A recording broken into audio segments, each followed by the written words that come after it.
How to create a perspective warp in Adobe Photoshop CC tutorial. If you want to learn how to make content effortlessly, scan the QR code, check out the video description, or click the link down below and subscribe to the channel if you find value. Once you have your image loaded, you want to right-click, click Ctrl+T, and then right-click on your image. You have that option and click on Perspective, underneath, Skew, and above Distort. Now you can move or adjust the bottom of your picture and moving it up, and it makes it look like it is 3D, and you can click Check.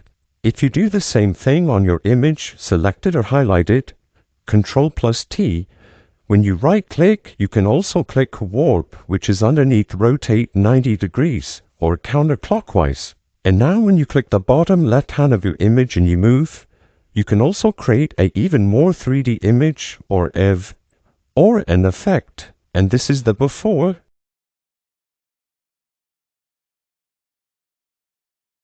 And this is the after.